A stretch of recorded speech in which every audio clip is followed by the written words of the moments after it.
Yay. All right. Hi, everybody, and welcome to another fantastic episode of the Killer Author Club. We are here with the one and only V.A. Paris, otherwise known as Killer Bernadette, who will be telling us all about her latest thriller, The Guest. We have tons to talk about, so grab your cocktail, or if you're on Pacific time like me, your tea, and your list of questions for Bernadette, and strap in, and we will see you on the flip side. Thought you really loved me, guess I was wrong. Thought you'd never leave me, guess I was dumb. Waited like forever to be your plus one, but I guess you were done. Hello, everybody, and from wherever you're watching, if you've been with us for 2 years or just getting started with Killer Author Club, we're really glad you're here. I'm Killer Kara Ruda, along with the founding members, Killer Kimberly Bell and Heather Gutenkopf, and we're so excited to be welcoming V.A. Paris to talk about her latest novel, The Guest, and all things killing of the fictional kind, of course. So make sure you drop your questions for Bernadette in the comments, and we will try to get to as many of them as possible. Time goes fast on these shows, as you guys know. Kimberly, would you please do the honors and welcome our killer guest? I would love to. V.A. Paris is the New York Times and internationally best-selling author of Behind Closed Doors, loved it, The Breakdown, Bring Me Back, The Dilemma, and The Therapist. Having lived in France for many years, she and her husband now live in the UK. She has worked both in finance and as a teacher, and she has 5 daughters, which, wow, that's a lot of girls in one house. Hello, Bernadette. Thank you for being here. Hi, Kimberly. Hi, all of you. It's lovely to be here, especially as it's publication day today. So it's extra special to be on your program tonight. And yeah, it's great to be able to celebrate and finish off the day because it's 9 p.m. here.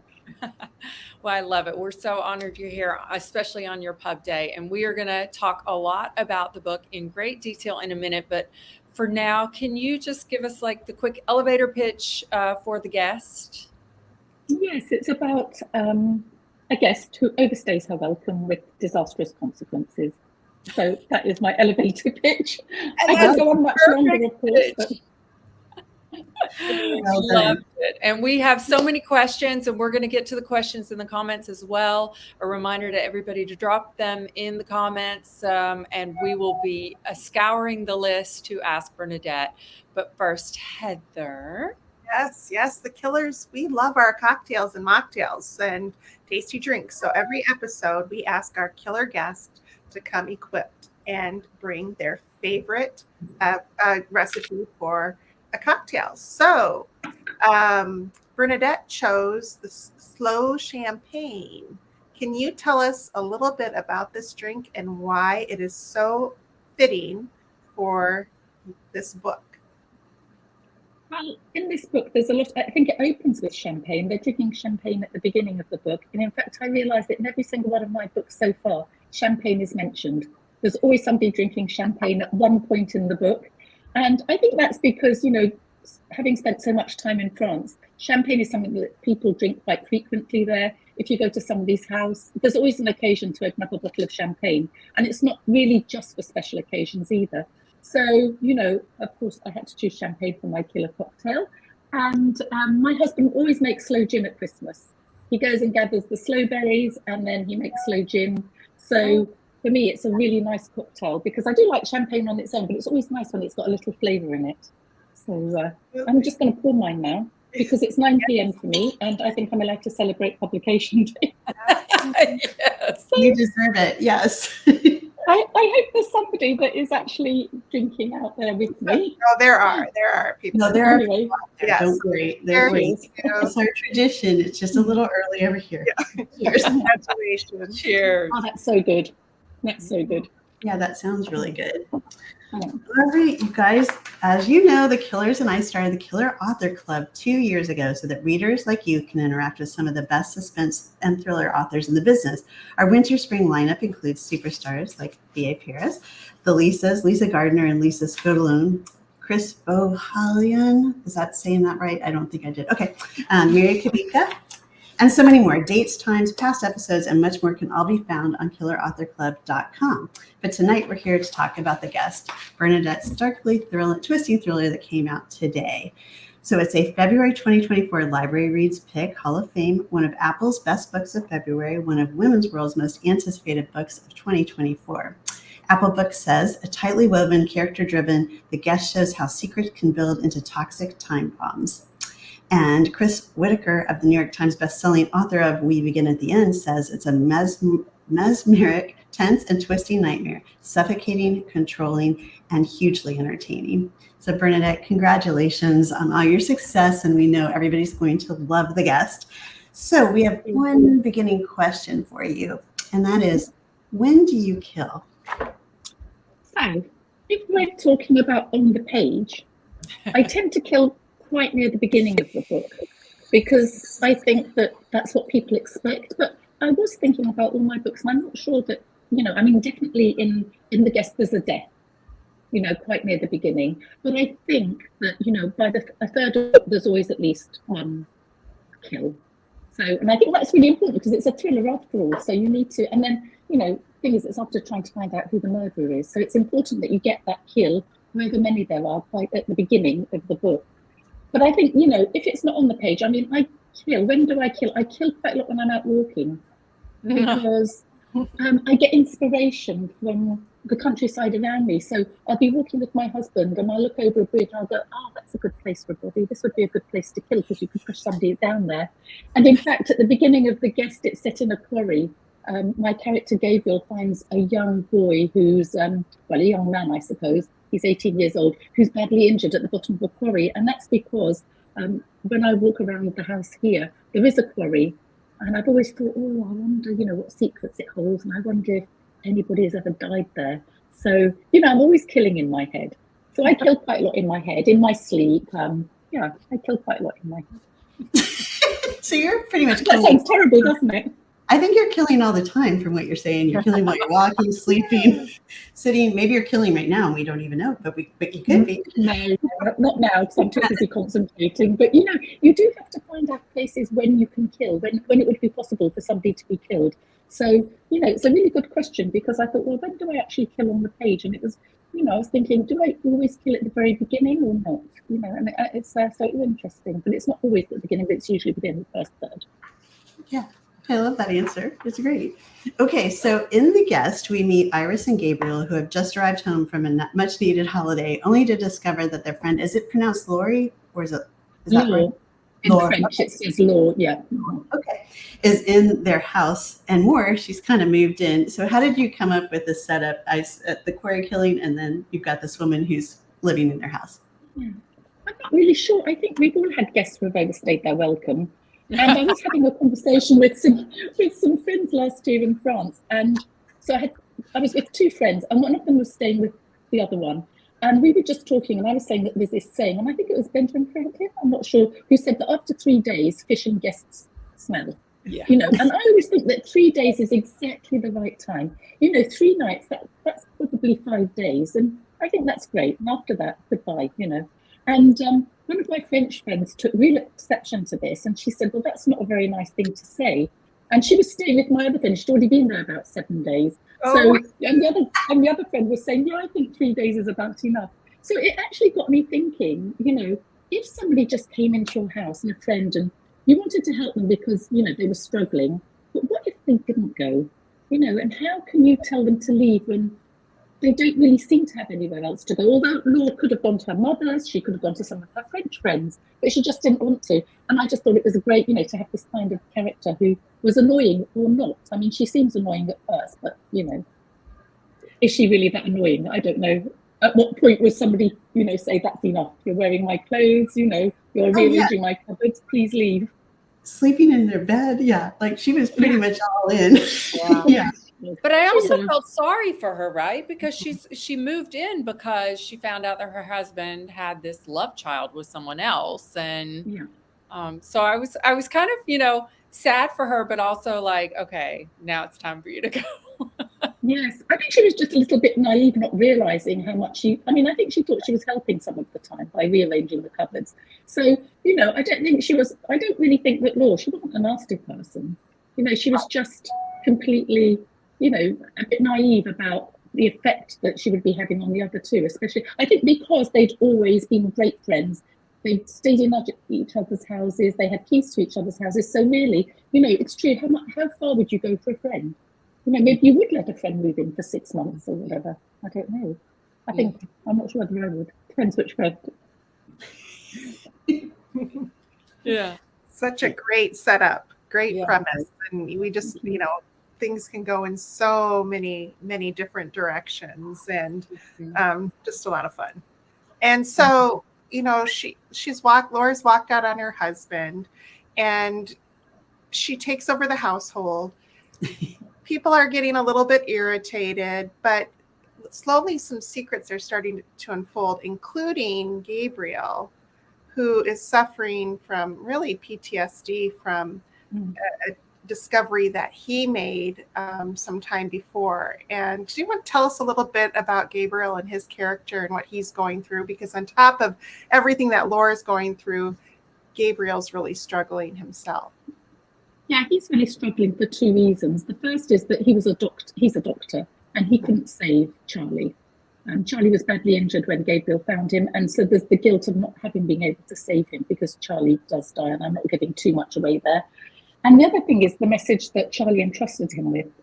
And so Charlie has left him with a message, which Gabriel says, he said to tell his mum, that he loves her. But why has this played so heavily on Gabriel? Why has this message that Charlie, and it's only afterwards we find out why. So there's a lot of guilt going on with him because he has this message which he has given, but is it the true message or not? And we just have to wait and find out because he feels so guilty about this. But then, as I say, there's also the guilt that he wasn't able to save Charlie. So he's got a lot going on. And he's also suffering from burnout because he's a GP, a regular doctor, and he works in the local surgery, and he's not able to do as much as he wants for his patients because he's just got this huge list of... and that is a very current problem with doctors at the moment. So I just thought it was quite good to have this doctor, who's basically a really good man, just suffering from burnout. Then this happens, and it just kind of tipped him a bit over the edge.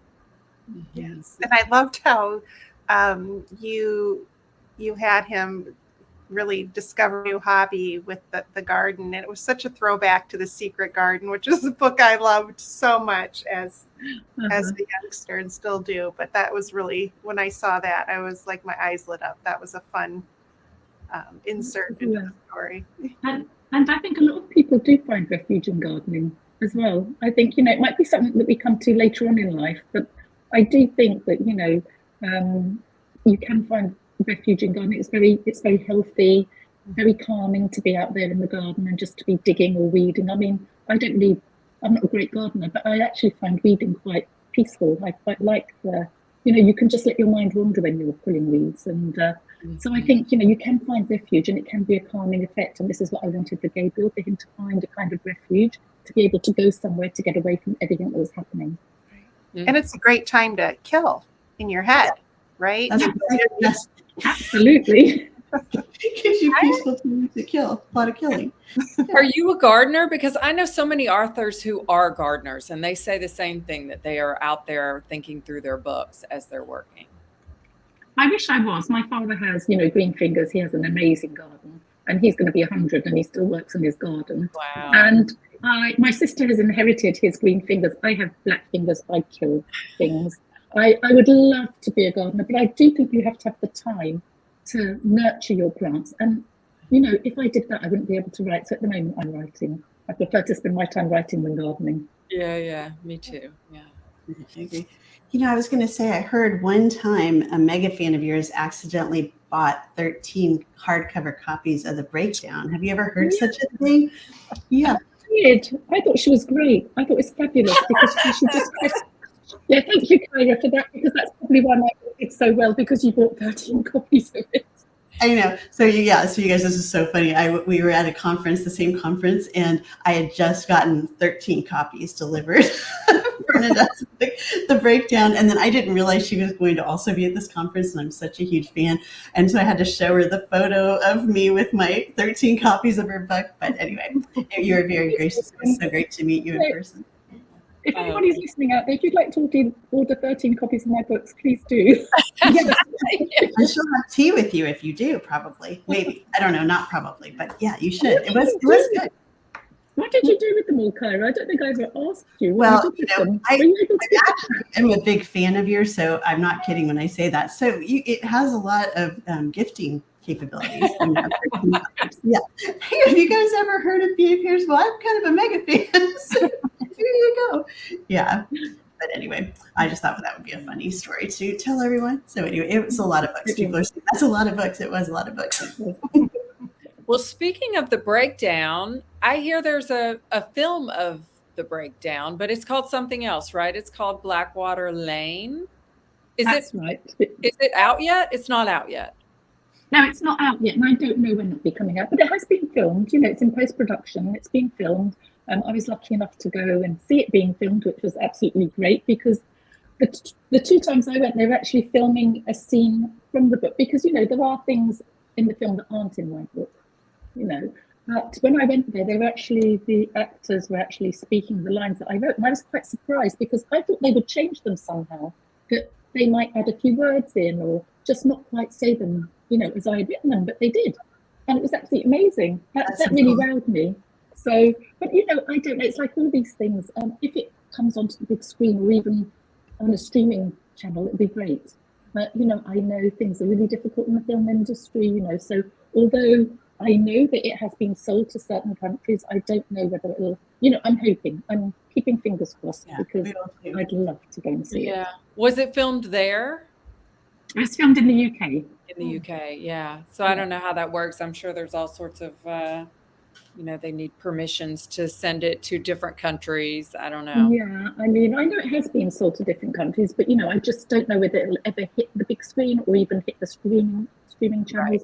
Right. It's one of these things that you can never count on and say, yes, it's definitely going to come out. I'm definitely going to go to the cinema to see it. But, I mean, if it happens, it'll be lovely. And if it doesn't, it was great going to see it being filmed anyway. It must be. I was going to say, yeah, just being there to see them filming your words. And well, so cool. And your characters that you dreamed up in your head, and now all of a sudden they're real people, like saying the lines that you wrote for them. That's so cool. Yeah, yeah, it really is. It is something. And it was something I never thought about, because, you know, when Behind Closed Doors was published, I mean, it didn't even occur to me, because people say, is the film a dream come true? And I say, well, I didn't even imagine, it didn't occur to me that any of my books would ever be made into a film. So, you know, it's just something that I didn't envisage. So it's wonderful. It's not a surprise. Yeah. Talking about like envisioning life. And so you're the mom of 5. You were a former investment banker and a former teacher here too. Why did you pivot into writing? What brought you to writing? I always wanted to write. I mean, when I was younger, I used to write, but I was fascinated by writing for children. And then, you know, I'd make up stories for my children. And I told my children that one day, when I had time, when they all left me alone, I'd like to start writing, you know. But it was always a thing in the future. And I just thought, yeah, I'll do it one day. But I couldn't actually see when I would do it, because I was just always so busy. And then it was, it was about 10 years ago now, maybe a little bit more. One of my daughters saw that there was a competition in one of the newspapers for a novel. And she said, Mummy, you want to write, so, you know, why don't you enter this competition? And I said, oh, God, no, I could never write 80,000 words, which is what they wanted. I just want to write children's stories, my short ones, you know, 100 words or whatever, or a bit more maybe. But, and she said, oh, but I'm sure you could. You know, she said, I'm sure you could write a book. And, you know, it was that kind of certainty that she had that I could do it, that confidence that she just said, well, I'm sure you could. And it's that thing where you don't really want to let down your children. And she had such confidence in me. And I thought, well, maybe I could write a book. So I just literally, 2 days later, bought a computer and started writing. I had an idea for a story, because she made me feel that I could write a book. And I had a story. So I suddenly thought, I'm going to write it about a family. And I just started writing about this family. I hadn't got anywhere. But, you know, that gave me the bug. And that's when I realised I could, because I knocked out the first book in about 3 months. It just became an obsession. And I thought, well, I can write 80,000 words quite easily. I mean, it becomes harder, doesn't it? I don't know about you, but it becomes harder with each book, really. But back then, you know, I just kind of, I couldn't stop writing. So it was great. So it was my daughter. She kind of made me write novels.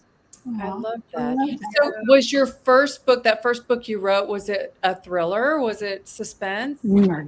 It was just, that was domestic yeah, domestic. I don't know what you call them actually. They're not domestic ones because that would be a thriller. Just about a family, about the relationship between father and son, and the mother and the daughters, and yeah, it's the kind of books that I actually love writing. So the first books I wrote, which I tried to get published, weren't thrillers at all. And so what I do now basically, because I love writing about relationships, so I just write my relationship books like I like, but then you just throw in a few murders.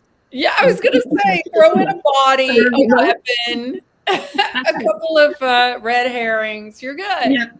Yeah, exactly. But I think that's what's actually so fun about the kind of books that we all write is that, it is this kind of mystery, suspenseful thing, but really it's about the relationships and why people do these things, right? What drives them to murder? It's usually something that, another person has done to them, right? So I think there's a lot of psychology in the kind of books that we write. That's the fun part for me as a reader too. Yeah, I agree. And also also motivation, why they make, what is the motivation for somebody killing? Right. A seemingly normal mom who all of a sudden becomes a monster. And what would drive her to that? Or was she a monster all along? Was she? Okay, we can't do any spoilers. It just depends. I've had several. It's just, it's just how far would somebody go to protect their family? What would you do? If it's to protect your child or your husband. Right. I don't know whether I would kill to protect my husband. I might kill to protect my child. Would we all? What would we do if we faced it with the situation? We don't know. Do we all have it in us to kill? Maybe. You would hope not, but maybe if we were threatened or one of our children were threatened, you would. Yeah, you don't know until you're in that situation. No. So are you still writing a book in 3 months? No. No, it takes longer, but I do it quite quickly. It depends. The one I'm writing now is taking much longer, much longer. Usually it takes me about 5-6 months, I think, to get a good first draft out. And then after that, of course, you have to do another couple of drafts before you've got the final thing. But the guest I found, I sometimes have complicated books. Maybe you're all the same. The Prisoner was complex. It was a complex plot, so that took longer. The Guest for me was more straightforward, so that was an easier book to write. So it just depends. And maybe you find that with your books as well. And they're all like children, like different. Right. And you think you know what you're doing until you sit down to write them, and then you're like, what? Every story needs a different approach, right? Exactly. I think it is time for us to move into the giveaway. Bernadette is giving away 3 copies of The Guest tonight to a lucky U.S. Killer Author Club viewers. Doesn't matter if you're watching us on Facebook or Instagram or YouTube. We scour the comments everywhere we stream, but please make sure to shout out where you're from so we know that you're from the U.S. And the question we want you to answer is, how many daughters does Bernadette have? If you don't know the answer, after this is done, you can go back and watch it again. Then you will know the answer. We come back tomorrow around this time and choose a winner. So you have a minute. And the Killers, we love our indies and we want to support them in every way that we can. So that's why we've partnered with bookshop.org. And we have our very own Killer Author Club store on their website. So where you can find all our books from guests past, present, and future, as well as some fun lists that the 3 of us have put together. So we'll be dropping the link to that in the comments. But in the meantime, speaking of indies, BA has selected Goldfinch Books as one of her favorite indies in Alton, UK. Bernadette, can you tell us a little bit why this store is so special to you? Yes. So Alton, I don't know whether you know, is the home of Jane Austen. So Jane Austen lived just next to Alton, and that was where she used to go. We were talking about, a couple of 100 years ago, but that Alton was her hometown. And I always thought it was such a shame that, we had bookstore chains in there, but we didn't have an independent one. And then a couple of years ago, Gary opened up Goldfinch Books. And what's lovely about it is it's kind of cafe as well. So you can go and get a cup of coffee and you can just browse the bookstore, and people just take their computers in and they can work as well. And it's just become this little hub in Alton, which is exactly what Alton needed. And he does some great events. So, you know, there'll be authors speaking there, and people can buy a ticket, and it costs £5, but you get a glass of wine in that £5. So you can sit there with your glass of wine and listen to authors speaking, or, you know, it's just, and they run workshops. It's just great. It's not a huge bookshop or anything, but it's just this little hub, and it's brilliant. It's exactly what we need in Alton. I love it. I wish we had one of those in Atlanta. Yeah, there is this I special. Yeah, it's nice. It's nice when you go to a bookshop and have a cup of coffee, I think, and browse the books. It's just really surrounded by books and people who love books. Yeah, it's nice. Very nice. All right. And as much as we'd love to invite every amazing killer author to be featured on our show, there are so many fantastic authors and only 3 of us, but we can't let this day go by without celebrating 2 very special authors, both of whom are offering up a giveaway of their brand new releases. So first up is Where They Lie by Claire Coughlin, and it's out today. She's giving away 3 copies to 3 lucky U.S. winners. It's an immersive literary thriller set in 1960s Dublin about an ambitious young female journalist whose investigation of a long-missing actress will take her through misty streets and the tangled underworld and force her to confront the long-buried secrets of her own past. We'll drop a link to that book in the note for you. And the second book we're celebrating is The Custody Battle by Ellie Monago, and it's out tomorrow from Bookature, and she is giving away 1 copy. California-based uber-rich couple Greg and Madeline have everything. The problem is Madeline no longer wants Greg. Ha! In this impeccably plotted and smart suspense, a brutal custody battle drives someone to murder. Dark and totally addictive, this is a story about family tearing itself apart and each parent's struggle to survive. Sounds great. And we'll drop a link to that one in the comments as well. Kimberly. Me? Wait. Oh, is it Heather? Heather. So we'll do the swag giveaway. So membership has its privileges. So if you're on Facebook, check out our private members only group called the Killer Author Clubhouse. And this is the place for the really hardcore killers, where we share book recommendations, have all kinds of murderous fun, and hold giveaways. So every episode we choose a name from the Killer Author Clubhouse hat to win a piece of swag. It could be a t-shirt, mugs, candles, totes, hats, all of which can be found on our website at killerauthorclub.com. But tonight's winner is, drum roll, Kara Hildebrand. So Kara, contact one of the killers and we will send some swag your way. Love it. Yes. And Bernadette, we have really good news. You survived the Killer Author Club. So we just want you this badge. You can print it out, hang it on your wall, and remember us always. We'll do that. Thank you. Yes, it's perfect for your bookshelf or over your face when you're talking to us, because we make it really big.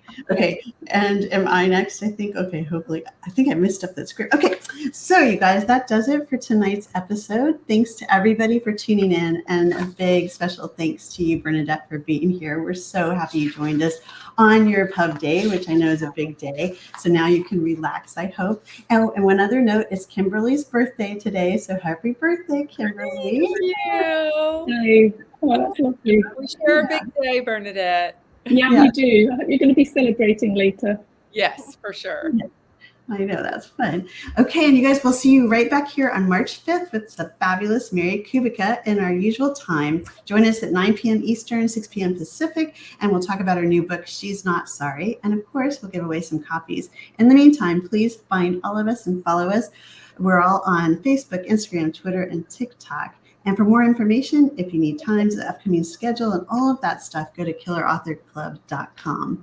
Thanks again for being here. Bye, everybody. Thanks, everyone. I guess I'm a killer through our love into the